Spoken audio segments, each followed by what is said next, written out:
আচ্ছা রাখি রাখেন হ্যাঁ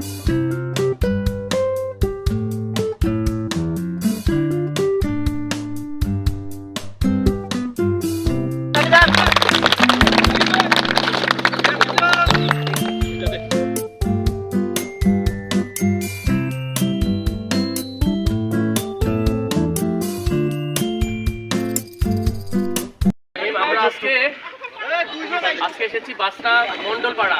এখানে প্রায় 300-400 পরিবার আছে। আমি আরেকদিন ভিজিট আসছিলাম, তখন কাঠের ব্রিজ ছিল। এখানে মানুষজনের অনেক দুর্দশা। আমি বলেছি যে আমাদের সামনে যে বাজেট আসবে সেটাতে আমরা সবার আগে দিব। তো আমরা সেখানে রাজারহাটে আলহামদুলিল্লাহ এটা নিয়ে আমরা 30-31টা কাজ হচ্ছে আমাদের টিয়া কাবিকা থেকে। তো এই অঞ্চলের মানুষের দুর্ভোগ লাঘবে আমাদের একটু ছোট একটা চেষ্টা আমাদের এমপি সরকারের বাজেট যেটা সেটা থেকে আমরা দিচ্ছি। আশা করি ইনশাল্লাহ এটা বিম হয়ে গেলে আমাদের কাজ আগাবে। আরও সাপোর্ট লাগলে আমরা আস্তে আস্তে দিব, যেন এই অঞ্চলের মানুষগুলো স্বাভাবিকভাবে একটি যাতায়াতও করতে পারে। তো সেটা আমরা আপনারা ভোট দিয়েছেন, আমি আপনাদের জনগণের কাজ করবো। আমি ইনশাল্লাহ আপনাদের ভোটের জন্য যেটা হক সেটা যেন আমি যেন পালন করতে পারি। আমার কাজে হচ্ছে জন্যই কাজ করা, আমার নিজের কোনো ইন্টারেস্ট নাই। আমার এলাকার মানুষ শান্তিতে থাকতে পারলে, চলাফেরা করতে পারলে, সুবিধা পাইলে আমি এতেই খুশি। আপনার জন্য দোয়া করবেন। থাকেন হ্যাঁ, কাজ হোক, আবার আসবো। আতিক ভাইয়ের আগমন, শুভেচ্ছা স্বাগত। আতিক ভাইয়ের